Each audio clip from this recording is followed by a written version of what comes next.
And we're live with Professor Philip Hill from the Otago University School of Medicine. And I was reading your bio, Professor Hill, speciality infectious diseases. And so we thought, as part of what you do, we thought we'd get you in and have a chat about coronavirus, mostly because we want to get as much good information out there as we can. Just pull that mic right into your mouth there, then we'll be good to have a chat. So welcome and thanks for coming in. Thanks, Pat. Everything has been cleaned, so you're good. I was lucky enough to be able to secure some of their kind of antibacterial wipes, and everything's been wiped down and everything's cleaned up, and congratulations. We're good to go. Thank you. Speaking of though, I mean,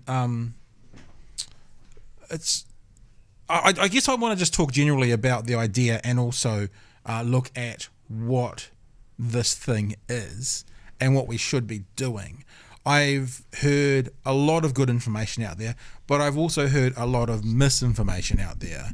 I read a Facebook post yesterday from someone saying if you gargle salt and water, the virus is in your throat first and then that stops it getting to your lungs, to which of course I googled straight away and thought that sounds like bollocks, and it's bollocks. I told them, and thankfully my friend took it down off their Facebook page. So I just thought good information, accurate information is what we want to put out there. Yeah, I think the really key thing here is that the situation is changing the whole time. So there's lots of advice going around, and it's really important to have this sort of one source of truth point of view, because you know, I don't know about you, but I just don't memorize many of these things, like exactly what to do for self-isolation. But if I got told I had to self-isolate, then I would want to know exactly what that entailed. And all that information is on the Ministry of Health website. So get used to going and reading the Ministry of Health website when you have a question, because it's the one source of truth. It's well researched, and they have the exact information that you need, and they need to know if they don't. So if you've got some need to know something is not on there, then I think you should tell them, and then they'll work through whether they need to get on to do that. And like Jace just showed, you actually can't miss it. Just skip back one, Jace, because it's actually literally you go to their page and it's the top topic and blue, so you're not going to miss it, are you? Because I have heard people asking questions as well about, you know, they're telling us to call the health line or call your nurse rather than go in. Yeah. But there have been some people saying when I called the health line I couldn't get through, obviously overloaded. Yeah. But I'm assuming that's because this thing is infectious enough that if you come into interaction with someone, then they have to isolate as well. So we call first, they actually do an assessment over the phone. Yeah, exactly. Yeah. And then I'm assuming, will someone come out to you? Because obviously if they think, yes, you sound like you've got the symptoms, they don't want you to come into them. So I don't manage that side of things, but in fact I don't really manage much of it at all, probably zero. But in my understanding, essentially it's about safety for you and the people that you interact with, and the health system. We need our doctors to practice safe care. They need to walk towards a health problem and not away from it. So it's not about that. It's about walking towards a health problem safely. So, and if they all got knocked out for 14 days, then it's worse for everybody. It's not going to help anyone, is it? So I think they have to set up a safe process for them and the other patients that are in their waiting rooms to meet your need. They've done that. So I don't know exactly how they do it and what masks and protective gear they use, but you shouldn't be worried that you're not going to get cared for. We're trained to walk towards a health problem and not to be scared of it. It's not about us being afraid of a health problem. It's about just approaching it safely. Jace, look up for me Italian nurse bruised face.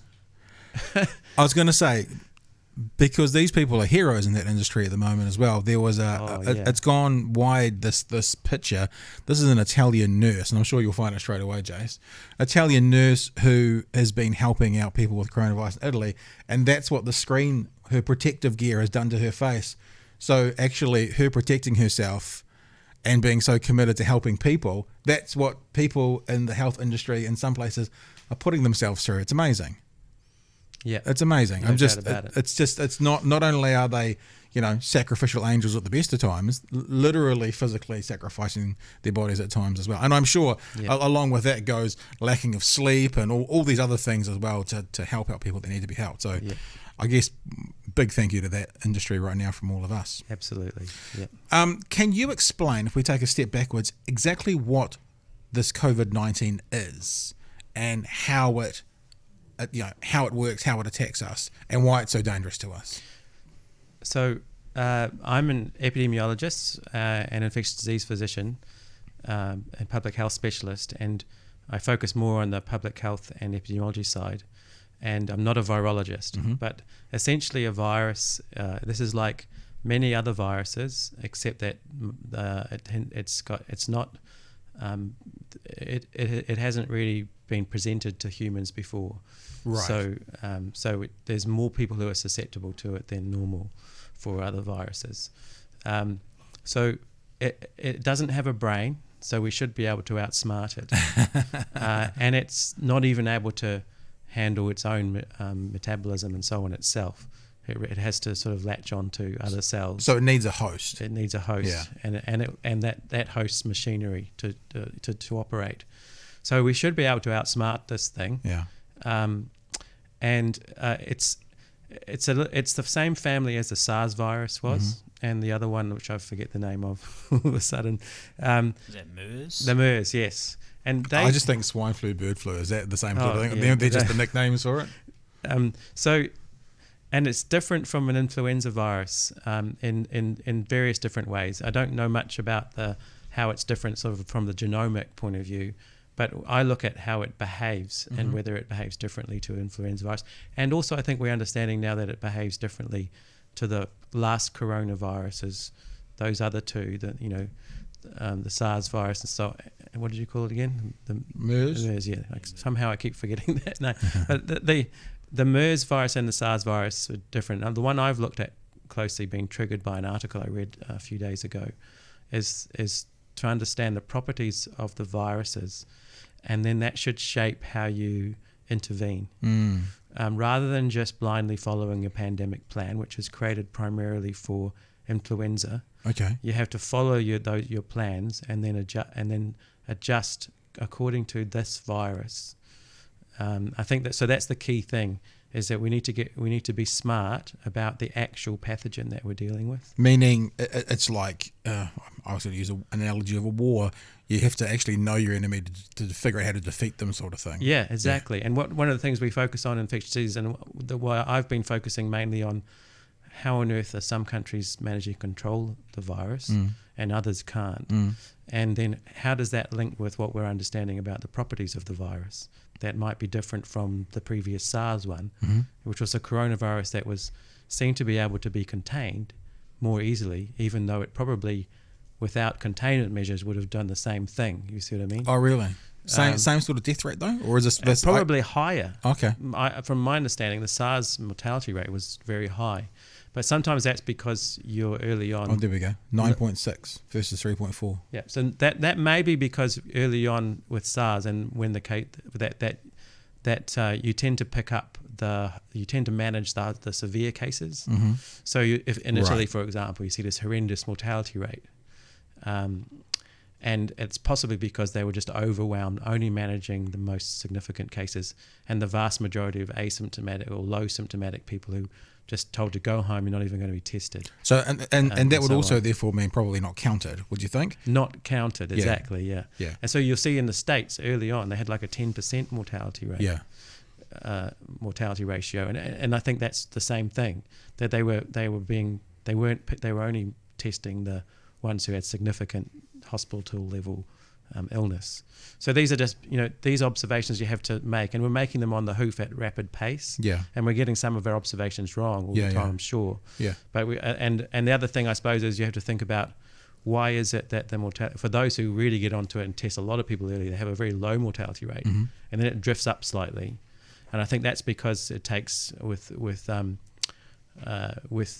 the COVID-19 disease, it tends to take a few weeks to cause people to die. Right. So if they do die, they can be like 2 or 3 weeks before they die. So your mortality, you look at the mortality ratio over a bit of a longer period of time to get a feeling for what it actually is. Yeah.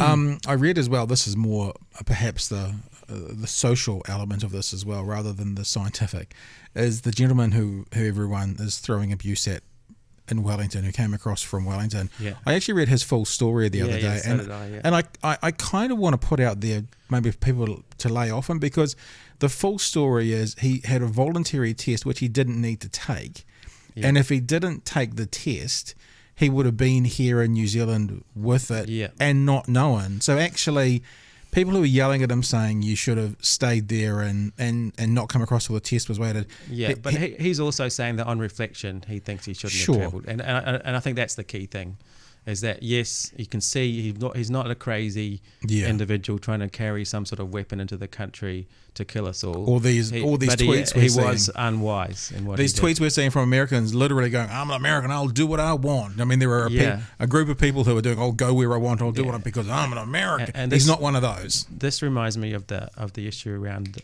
our individualistic mindset in the West in particular. Yeah. In that we're trying to avoid catching this virus, but what we need to be getting into the mindset, and other people are saying this, is we need to avoid passing on any of our viruses to another person. Yeah. And that's really crucial, because you're not necessarily going to have any problem from the virus. You've got, over 99% chance of surviving at any level of illness you get. Over 99% chance of surviving an infection with the virus. Mm-hmm. But someone else, if you set up a chain of transmission, it'll get through to somebody who is vulnerable to dying from the virus eventually. And so the key responsibility I think we have at the moment as individuals, and I think it's fantastic what Kiwis are doing at the moment, is really buying into this, is that we want to attack this thing as a nation, and one of the ways to do that is by having an approach which is to just not pass on our flus and colds this year to other people if we possibly can. And I don't know if you've tried to do that in your household before, but sometimes my kids would have a major sports championship or something that they'll be going to, and one of the other ones has a virus, and when you're in top athletics or some other sport that if you have a 1% to 5% drop off in performance, that's a lot of seconds on the track. Yeah, sure. And so on. So you try and work out ways to isolate that person from the virus in the household. So those sorts of things are really crucial. Just some of it's just following basic advice, but also being determined that person is not, those other people in the household are not going to get your virus this year. Obviously, you're professor at the University of Otago, and I really like talking about passing it on the University of Otago Facebook page at the moment. They've got a new poster up there that says "Do it for your nana and papa," meaning don't take it home to the whānau. They're the ones that are gonna. And I've got a 10-year-old, a 14 and a 16-year-old basically, and I was talking to my 10-year-old yesterday saying, if you get sick, if you get this thing, you'll be a bit sick. It would seem that the kids will be a bit sick and a bit fluey and not too bad. Maybe not even anything. But I'll be really sick. You could be. And my dad, he's not coming down now, but he was going to come down this weekend actually for the cricket, which has been cancelled. He's about to turn 80, and if you kind of try and, that exact message is what I was talking to him about yesterday. I was thinking about exactly that sort of thing myself yesterday, because I remember my grandfather talking to me in January one year when I was weighing up whether to propose to my wife. Oh yeah. And he said, I think you might have the right woman there. And he looked at me in the eye and he said, it's a lot. And he asked me when we might be looking at getting married. And I said, probably September. And he said, it's a long time till September, Philip. Oh, wow. And he didn't make it. Oh. And I didn't realise he was talking about himself. He wanted to be there, Oh. So I think it's really, and this is a really good moment, because there's some of our elderly die every year from influenza. Yeah. And this one is much, it's similar to that, but it's got a higher death rate. It's at least, So this is one of these. I thought maybe we could put out there some information. Maybe if you've heard some that you can dispel some of these common tropes, or for want of a better word from Mr. Trump, the fake news stuff that's actually going out there.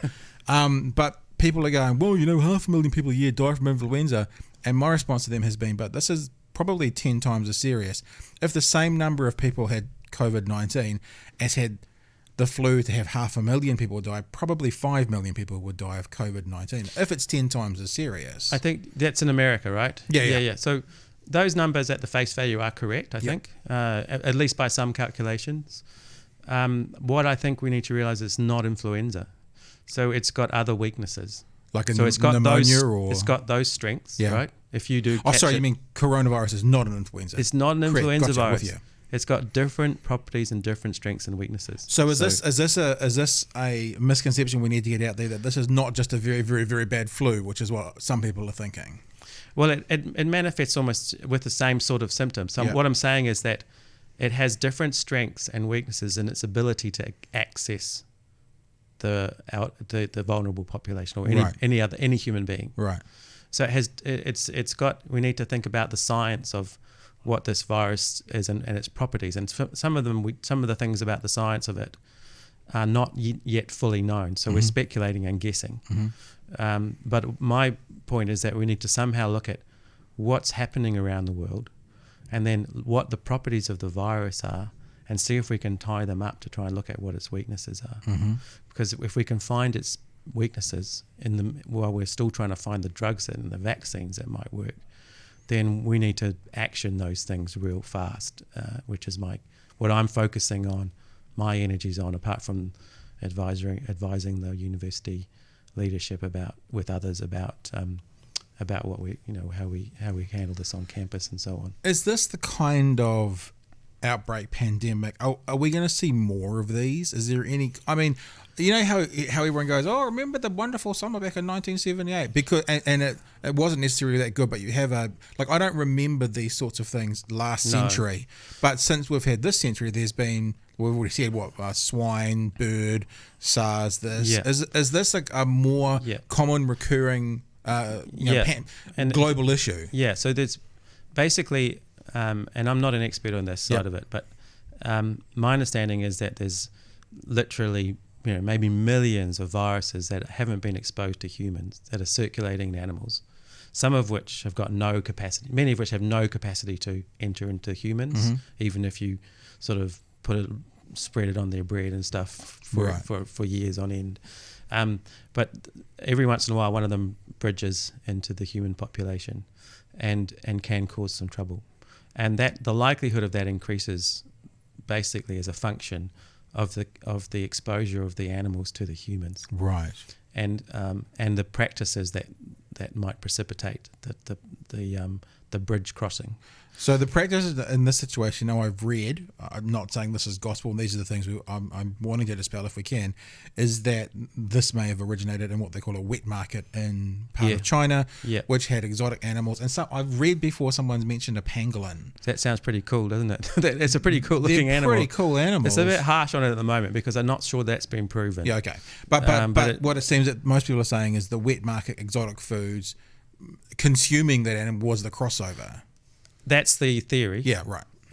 Will we ever be able to prove that, or is that just the strongest theory? I would back our scientists to prove that at some point. Yeah. Does once these get dealt with, like I'm thinking about SARS and bird flu, and once they're out of the population, would the same kind of action have to happen to bring them back in? You know what I mean? Like, would that, like if this was a dude eating a pangolin, would that, and if we got this under control and we eradicated it from the face of the planet, is the only way it could then come back again that same first action? That's my understanding. It has to come from the reservoir, or from the reservoir through another animal to humans or something like that. So it would have to re-enter, and same with SARS virus and the MERS virus. That's my understanding. It's not an area that I studied in great depth. But I think the key thing, and one of the things why people like Michael Baker have been so strong on trying to get through to people the realities of these things, is because we haven't prepared ourselves in the past very well for pandemics in New Zealand. I think we're like 35th on some country scale in terms of our readiness. Right. And in some ways that's okay, and to some extent, because we benefit from being isolated. That's like a really good starting point for your pandemic plan. No one can walk over our boundaries. To move yourself away from the rest of the world a bit. I think that the reality is that this will happen again. Something like this will happen again at some point. It'll be its own type of virus. They're all unique, and it'll have its own properties. And we need to understand each one that have, and it might happen sooner or later. Who knows? Is it likely that, so we're based in Dunedin, obviously. As far as we know, there's no official cases of COVID-19 in Dunedin. But I was driving here, I took my kids to school today, and I was driving up a really steep hill where there's only enough room for one car. So everyone pulls over, and people in Wellington will know what I'm talking about. That sort of steep hill, one car, so everyone pulls over. And one car that was coming the other way didn't pull over, so I had to stop. It was quite a large car, and then I started to go forward, but there was a little car behind it. And so I go, whoa, and stop again. And one of my kids goes, oh, well done, Dad. Good driving. And I went, yeah, first rule of the road is you kind of treat everyone else like they're an idiot. Like they're all the ones that are always going to make the mistake. Yeah. Is it a time, even in a place like Dunedin, and then people watching this or listening to it, pick your place in New Zealand or the world where there's no cases, that we should be treating everyone else like they've got it? Do we need to go that far? No, you need to treat yourself as having it. Right. You know what I mean? Yeah, totally. So you need to regard yourself as the idiot, which may be easier or harder depending on who you are. But you have to regard yourself as the idiot because you drop your guard with your cold, and it'll flick over to somebody. And now the great thing about having colds all the time in some ways is it messes up a lot of, and it gets complicated for working out who to test and all that sort of thing. But it gives you an opportunity to practice. And there's a really basic epidemiological principle we use. It's called the replacement phenomenon, or the replacement principle. And that replacement principle says that if you have an outbreak or an epidemic or endemic, whatever the disease is, and on average, one person infects less than one other person, on average, that pathogen will disappear from that population. So people might hear that and go, how do you infect less? So you're talking about 3 people infecting 2 people. So let me just carry on for a second. If you infect on average more than one person, you will drive the epidemic.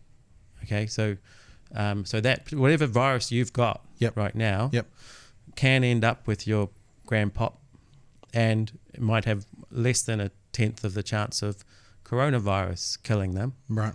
But it's still not zero. You know what I mean? Yeah. So this is a fantastic opportunity to think about it as your personal approach to the replacement principle and your commitment to it for every respiratory infection you get this year. You see what I mean? So that if you managed, and you'll be able to work it out, because if you've got 5 people in your household, you can count the number of people that you give it to, or you got all that got it when it came into the household. And that's a good marker of your household practice. And we know that with COVID-19 that household transmission is the highest risk area. Not shopping, not going out biking, driving your car and leaving your window open. It's household transmission that is the most common feature. And that is complicated by the fact that with some diseases, while household transmission is the most high risk, you have millions of other encounters, and if they're at low risk, you just sort of do the sums. The balance of overall response, the burden of disease from the household and community can be different depending on just the sheer number equations of all that. But I think the key message from me is practice now, not getting your cold or flu bug to anybody else. Right. If we can do that across the country, then they can't take hold, and if it does take hold, it can't carry on. It'll peter out by itself as a principle of viruses. And I'm sort of sticking my neck out a little bit in that sense. Is that, how could that be for this one? Well, it's a basic truth that has stood true for time till now. That's how pathogens relate to populations. And when you say sticking your neck out for this one, it makes me also think of these little bottles of squeezy alcohol rub.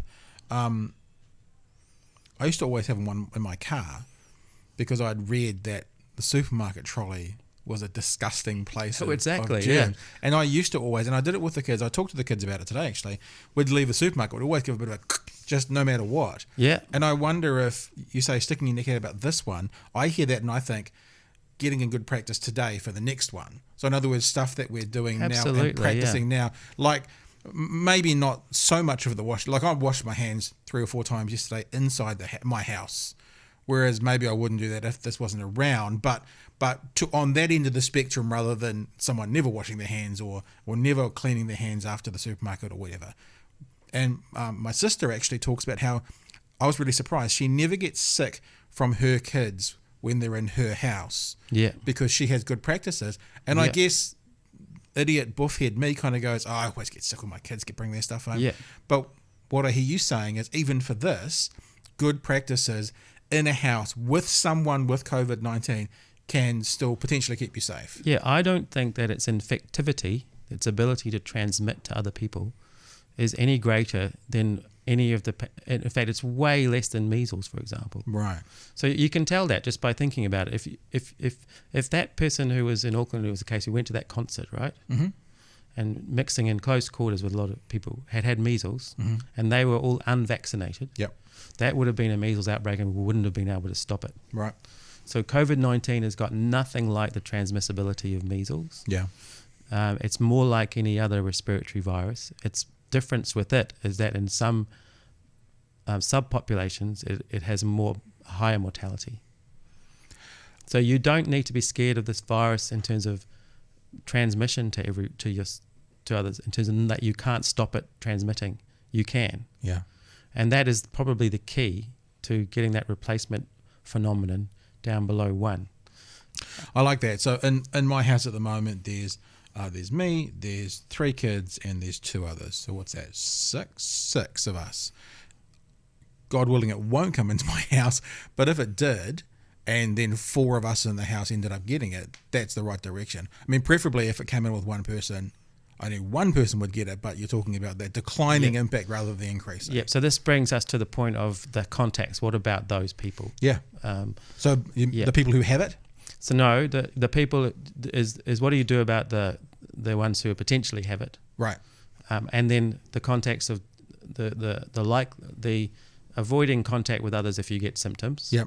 And then if you have contacts that are in the household and so on with this and get diagnosed with this one, then how do they get handled? But I think the key reason I want to talk about contacts is because I think this virus has some properties that makes it exquisitely sensitive to a combined case and contact management process from a public health point of view. So it means that it gives us it tends to cause symptoms after about 5 or 6 days, which means that you've got that length of time to find all the contacts, which influenza doesn't give you. Right. On the other side of it, it looks like it might be the most transmissible early on in symptoms. So, and whereas the SARS virus took a few days, I think, to become maximally transmissible. So those 2 things combined mean that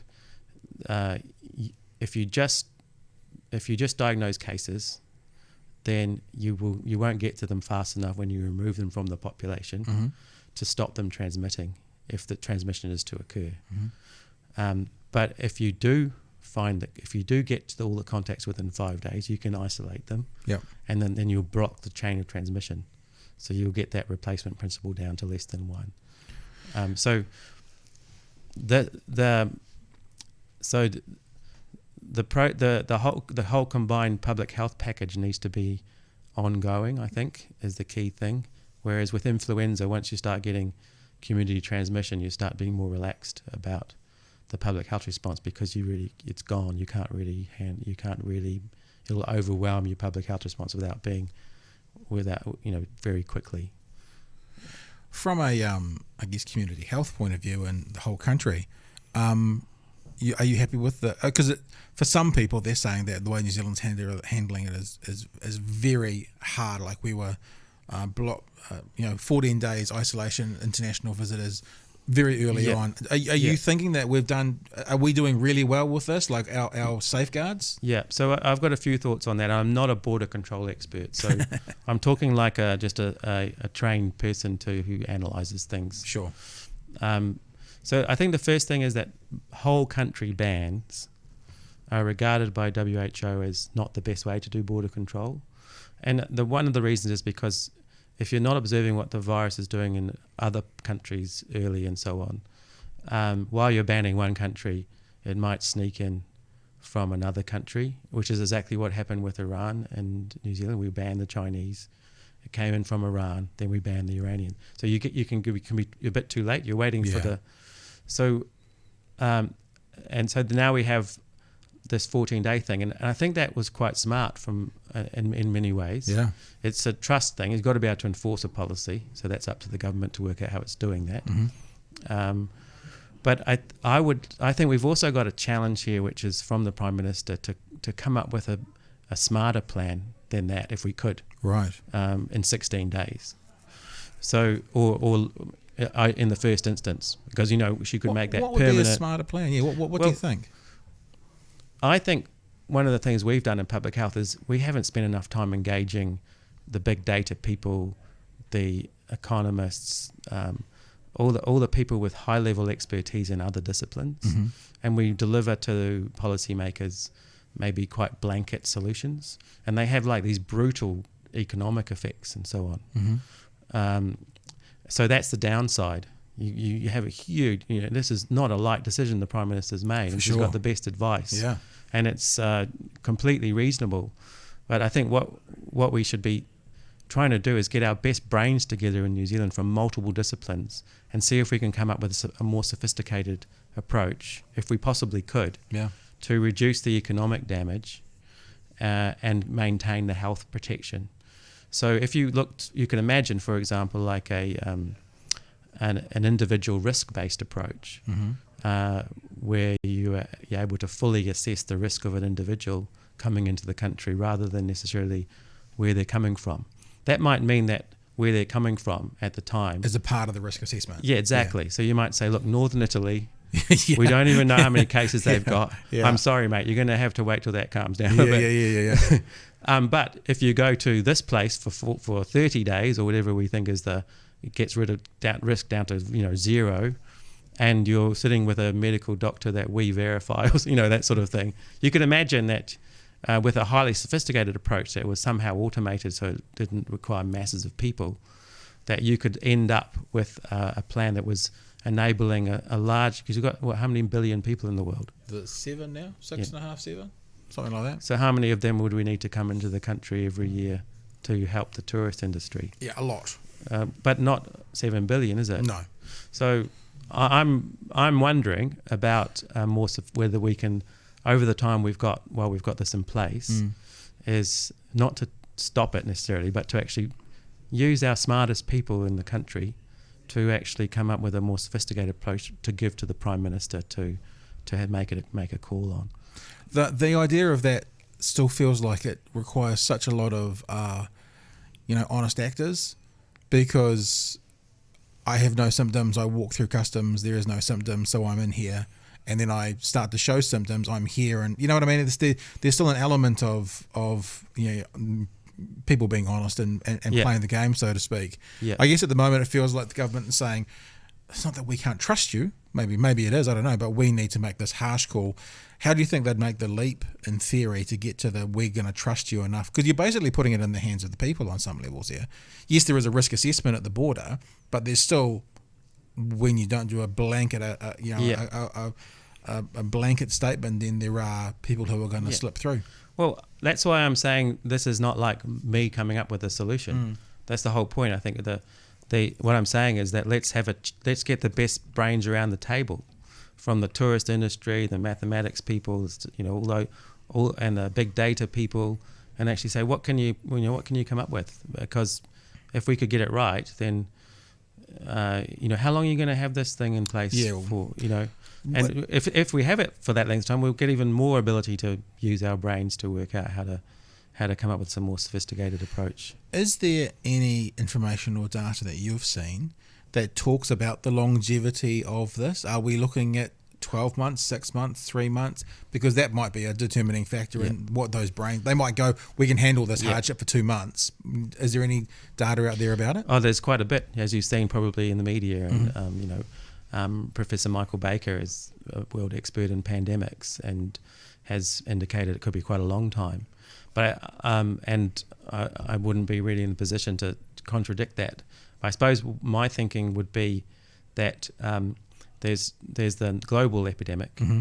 and then there's New Zealand's ability to contain Mm-hmm. anything that comes in, Mm-hmm. and our ability to pick the right people who come into the country who don't have it. Yep. If we manage to contain it, which would be wonderful, we still have it occurring around different parts of the world for quite a long time. And if a vaccine comes in, obviously at some point, then that would help a lot if it's mass produced at the scale it needs to be, and so on, and is effective at the global level.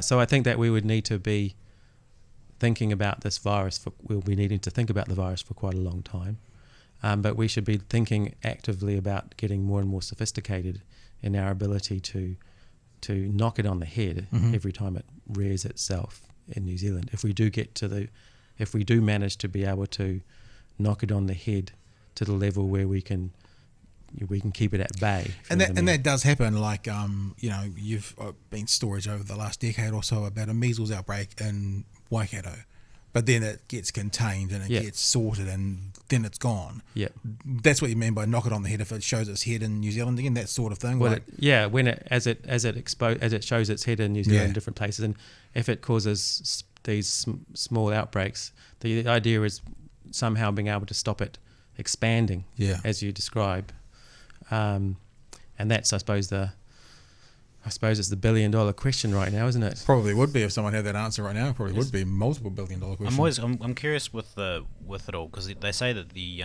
self-isolation is 2 weeks, and this is obviously going to be super oversimplifying it as an understatement. If the entire planet went into self-isolation for 2 weeks, would it stop? And like obviously people are infected potentially and have symptoms for more than 2 weeks, and so those people need to be contained longer. But if everybody that didn't show symptoms just went like, right, every person on the planet self-isolate, would it knock a massive chunk out of it and then we could get it over and done with, or is that way more complicated? Obviously it's way more complicated than that, but why is it? It is more complicated than I think, and I've had not thought about that before, so congratulations on the novel idea in some ways, on a global level at least. Would require a lot of coordination on the global level. And you've got to think of all those who have got symptoms, who need to be clear of the virus before they can be back into the population, which can be weeks rather than several weeks rather than just 14 days. So I don't know whether I think that if you could coordinate everybody on the planet for a particular period of time, then in theory because what you're seeing in somewhere like Italy, where they've basically the entire country's gone into lockdown, and obviously there's going to be exceptions because there's still idiots out there who manage to just go out and do what they want. Like I saw a video the other day of a bunch of British tourists that would say, no, we'll do what we want, thanks. Are we going to see a huge reduction, like that curve that's currently going up on a spike? Is going to plateau? Is it going to plateau very, very quickly, or are we still? Are they still in it for the long run, or are they going to be okay in a couple of weeks' time? Are they going to be able to start releasing the quarantine, that sort of thing? Are they? Because obviously they had to go to the extreme, but I think that's really difficult to understand what's going on there without not being there necessarily, but really going in depth to their data, because there's a whole lot of dynamics that are going on. I think possibly what happened with Italy was they had there's a highly dense population swarming with tourists and living on top of each other and kissing a lot and all that. My wife was saying that's the reason she thinks that Italy's had such big issues with it, is the fact that they are such a huggy 3-time kiss thing. It's really physical country. So I think that what they probably had was multiple incursions of the virus, like virus landing in small groups of people, and they probably undetected. It's literally like warfare, isn't it? Like if you're invading a country, it's like you go in dropping little places. bombs over the whole of North Italy as tourists. Paratrooper here, paratrooper there, paratrooper there, and they're going to be much more effective than exactly. Just one and big before they realised it, they had these things started to expand and then coalesced into the whole thing. On the other side of it, it'll be interesting to find out in the end, and you can do this by a cross-sectional survey of evidence infection at some point, is to work out just what proportion of the population actually got infected. So even it doesn't need to be very high to actually cause that sort of explosion of disease to the level where your systems aren't coping. So I think on the Diamond Princess, for example, which is a closed environment, they had relatively poor controls, and we'd hope that no one is as bad as that at controlling the virus. There's still only 19% were diagnosed with the disease. Is that actually like I've looked at things like the Diamond Princess myself, and not in detail, but from a scientific point of view, a numbers point of view, it's almost, is it kind of like a gold mine? Would scientists be going, can we get as much data as we possibly can? Because it's like a microcosm of, and they can study it and get a really great because you know that you've got the mild disease, all the people with the mild disease, all the people with severe, and except I don't know if everybody got tested in terms of whether you had like a very transient infection. So 19% may underestimate the number of people who had a very transient infection and so on that just had no symptoms. But that also helps you understand the mortality ratio would be even lower than they got in reality for the whole population. But somehow, so what precipitated with Italy is this huge just disaster of the mainly elderly deaths just piling up. But you do need to realise the size of the population they're dealing with. And it may be that really not a massive majority of people actually have been infected with the virus, depending on, just like, do you expect to get the same flu viruses going around as everybody else every year? You don't. No. Not everybody in the household. No. I don't know if it's that different necessarily with the COVID-19. Right. I suppose if you have repeated exposures of the whole population to the virus throughout a long period of time, you build up the number that are infected. And the household infection rate in at least one China study I've seen is probably in the order of, well, they said it was around 1 in 5. Not necessarily the whole household seems to have got infected. Whether that's and that may be more towards to do with a little bit to do with the testing and so on. But that sort of, I think there is some debate going on about what the proportion who would get infected will be, and if you get an uncontrolled outbreak. And that's the other thing that I think is a misconception at the moment, and please correct me if I'm wrong, but I've been reading a lot about this medically directed stuff and WHO stuff as well, is that the 70% of the world's population being infected, that's what they're talking about if it's uncontrolled.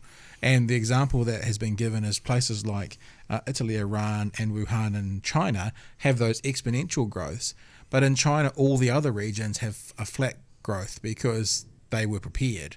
So even though part of China had the exponential growth, other parts of China had the flat growth, which is what you're seeing in other. And I fear for America.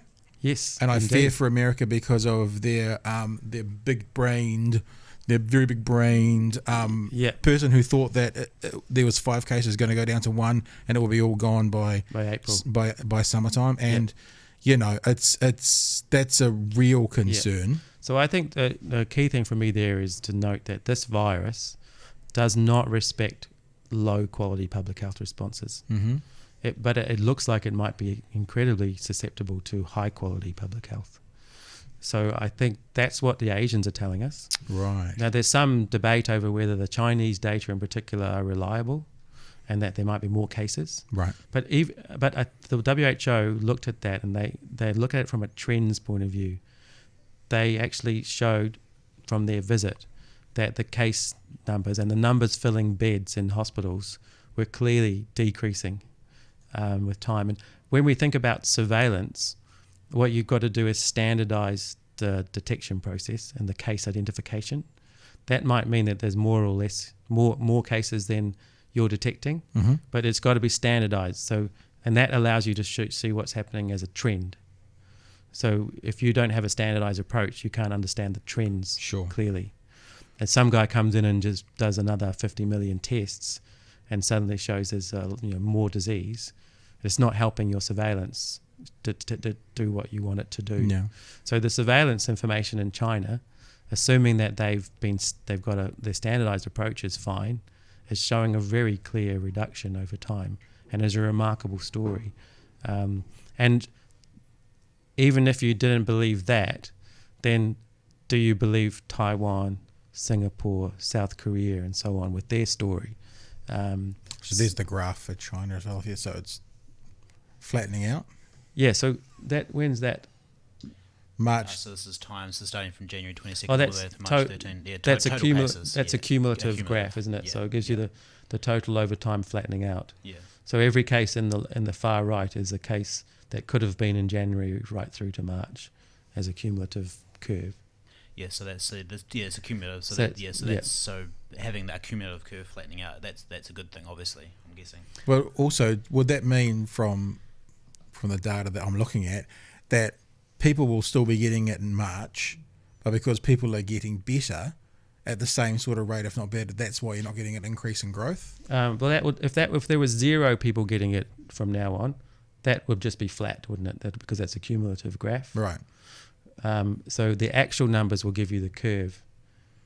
We're being told, one of the things we're being told is... So I mean the actual numbers per day Yeah. will give you the So curve. yeah, Right. like just because I personally have been Gosh, watching. that's got a I've lot been- redder in the last few days. I've been watching this website particularly for like a hawk because it's just pure numbers, very very basic numbers.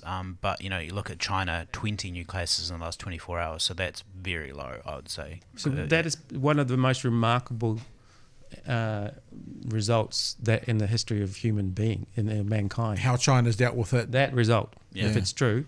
But because also I've been really interested in personally watching the total the per capita, so total cases per million pop, and we started out as 1 basically because we had 5 cases, and now we're at 1.7 I think. But they are at 56. They peaked at about 150 per million pop, Yeah. and Italy actually peaked at almost about 350 the other day. They're starting to go back down again, as you can see, which is Yeah, good. so it's They're interesting getting to see under control. the new deaths is possibly going down in Italy. Although, Yeah. when was that one? So this is this data here is updated every 24 hours. So that any of the numbers, like the plus numbers, they're all within the last 24 hours. Wow. Okay, And yeah, then so- obviously the total cases. So I watch this like every day almost, and Yeah. Italy's one peaked at about 300-ish. So they are total cases per million pop is going down. So they are uneducated person looking at the numbers, I would say that they are bringing it under control. Yeah, I think it's easy for people to get freaked out by these data because they are freaked out type data. Yeah.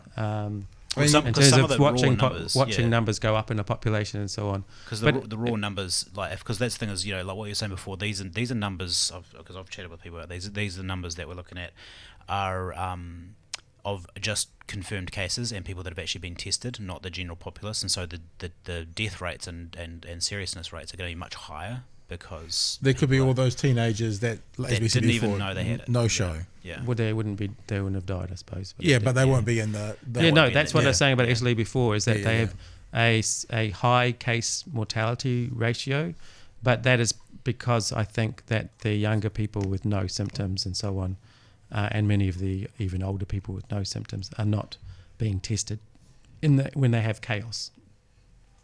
So when the health system can't cope, it just doesn't. It's just not going to test those people. Yeah, if you're only testing the people that are in hospital, then you're Yeah. going to have Yeah. very Yeah, high 'cause death if you look at rates. Germany, Yeah. if you look at their mortality ratio, and you've got to realise that after a couple of weeks, because people can take a while to die when they do die, that their illness sort of becomes severe at a bit later period, that their death rate might look like it's very incredibly low early on. But as you start to look at So this is Germany here now. These numbers Yeah. on screen are Germany. So if you look at their deaths, 17 out of 7,200, and do a percentage on that, you'll Well, 72 would be Of 1%. closed cases. So of it's a closed quarter of cases, 1%. it's So it's 17 out of all of active cases. So what is that? I can do the math in a second. Hold on. 17 out of 72 is like a quarter of 1%.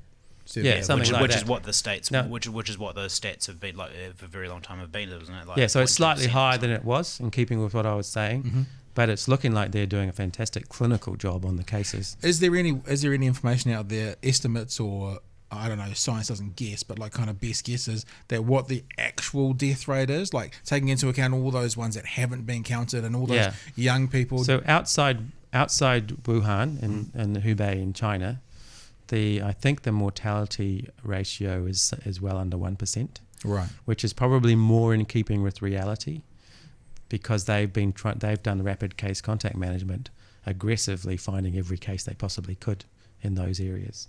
So if that is the case, this really is about looking after Nana and Papa. It's actually really, because under 1%, I mean, my understanding is that the influenza or pneumonia or whatever is like 0.2 or 0.1. That's under 1%. This is about not setting up a chain of transmission that eventually reaches to Nana and Papa. Yeah, it really is, isn't it? And other people with who die would be underlying medical conditions. Yeah. This is about not focusing on who could infect you. Yeah. It's about you not setting up a chain of transmission that eventually reaches them. So as yourself, it's not treating all other drivers like an idiot. It's treating yourself like an idiot. If someone needs a hug, give them a hug. You know what I mean? Yeah. And lots of people will need a hug now, and you just need to work out how to do that safely. Yeah. Which means if you've got a cold, we'll get someone else to give them a hug. So speaking of that as well, I wanted to ask a couple of other things, and we'll wrap it up. The first thing is, the advice is, if you're not feeling well, stay away from work. Obviously, a part of that is, because it could be corona, but is the other part of that, if I've got a cold, a normal cold, like a lot of people have at the moment, ironically, your immune system is also a bit down? Is that a part of it? That could be a minor part of it, because that does occur with some viruses. Yeah. That there's a moment in time when your immune system's a bit down, but it's not about that. It's about, in case it is corona. This is about the habit of not passing on your infection to someone else this year. Yep. Maybe, hopefully not next year as well, and into the future. And I do most of my research overseas. Mm-hmm.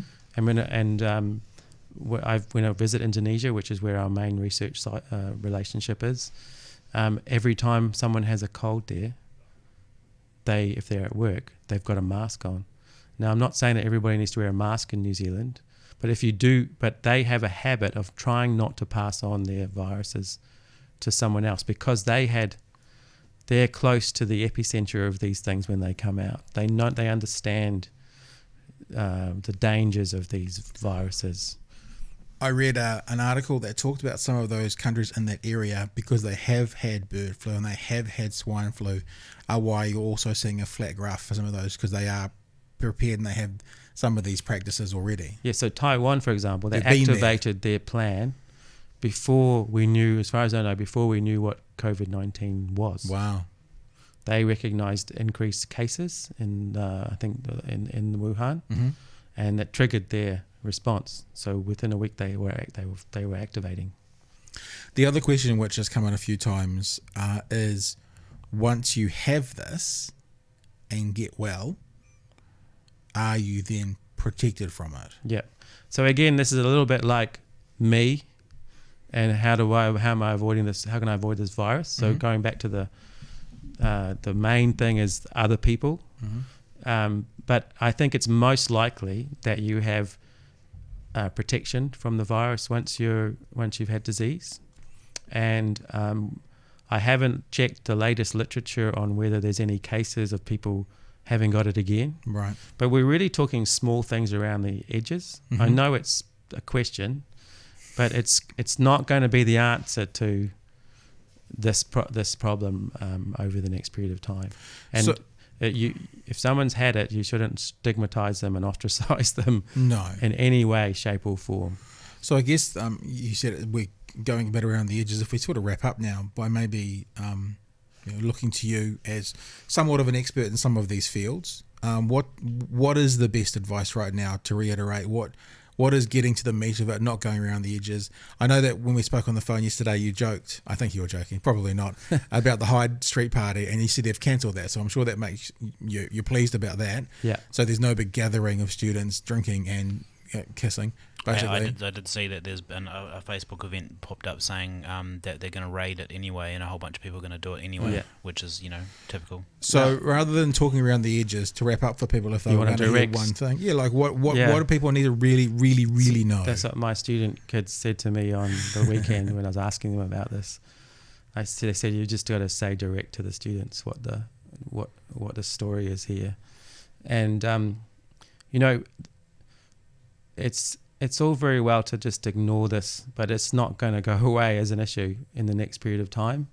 And it's going back to the same issue. You might have almost zero chance, as close to zero as almost you can get at your age as a student from dying from this infection.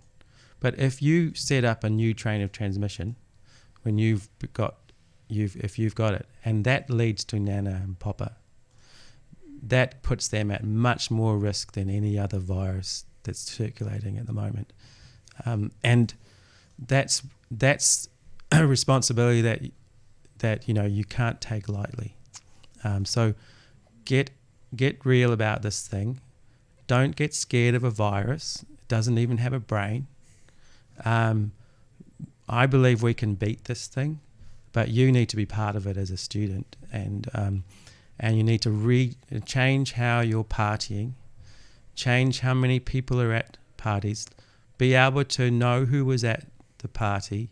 So if there's a case contact investigation, they can be traced within that 3 or 4 or 5 day period. Don't go crazy on St. Patrick's Day. Enjoy your time as a student, and just take that extra level of responsibility now, because we need you to do that. And that same advice can be for any of those people in the serious area. I actually really, when you're talking to someone and someone says something, you're going to go, shit, that's a good idea. The idea of knowing who's at your party, knowing who's in your house, because if you have a party and there's 100 people there, not that there should be in this day and age, but if there was, and someone's infected and you're like, I don't know who was there, then you're actually, you're relying on an announcement for them to hear it rather than you to go, hey dude, or hey dudette. I saw something the other day, just yesterday or this morning even, that they're talking about with restaurants and stuff, and saying, actually my wife's saying that one of our local cafes, they've taken out a third of the tables so that they can space the tables more out, so they can at least have some, and then also doing things like if people are paying by cash, taking their name down, because if you use a card, then they can trace you. Fantastic. By writing it down. Actually, that's actually one thing I thought as well. My wife said last time, I was like, and I think she said it is that ANZ, BNZ, they should all be waiving their contactless payment transaction fees on merchants at the moment, because encouraging everybody, because there is a small percentage, and so having everybody use PayWave is one little thing I you think can do. This is a time for Kiwi ingenuity to be what applied, while at the same time looking after each other. So I think this is the sort of thing that should be coming through. Yeah. Did you find that little video? The little match one? Yes. I think we can finish on that. What's it called? Social spacing? What's the official I think I accidentally closed it or something. Hold on. There's a lovely little video, a little meme going around at the moment talking about the distancing that we're supposed to have. Yeah. And it's a really good example of it. While Jace is finding that, I'll just say thanks for coming in. Yeah. I guess what you're going to say is if people want to know more than the health guidelines, WHO, go straight to the source. Yeah. That's not just to avoid being called, but it would be nice not to be called, but go straight to the source, because it's changing and the advice is changing as the thing evolves, and go straight to the Ministry of Health guidelines for the questions. And if you don't find them there, then alert them to the question if you think it's important. Also, I think this is a period for the citizens of the country to be trusting as well. I mean, I know there's a little bit of angst out there for some people talking about, Jacinda's doing this or Jacinda's doing that. It's like, actually, this is I'm reminded when you're talking about a new strain or a new virus of, for example, when countries get colonized, like when people went to the Americas and wiped out 70% of Native Americans because they had colds, because they'd just never seen that before. Yeah. So I think that's what made me think of it, and I kind of went, that's what we need to think about it like. So Professor Philip Hill, this is this little video on social spacing and what we should do. I quite like it. It's quite a good near go. Yeah, great. Yeah, in rugby we try to close down the space. Yeah. This is just about opening up the space. Yeah. So that one's going around. It's quite nice. The way to go. Look, put a bit of space, and you can stop it going from that person to that person. Fantastic. Yeah. And give them a hug afterwards. Afterwards, yeah. After the flames come down. All right, Professor Philip Hill. Thank you so much for giving us some time this morning. Really appreciate it, and hopefully there's some good information for people out there. Great, thanks.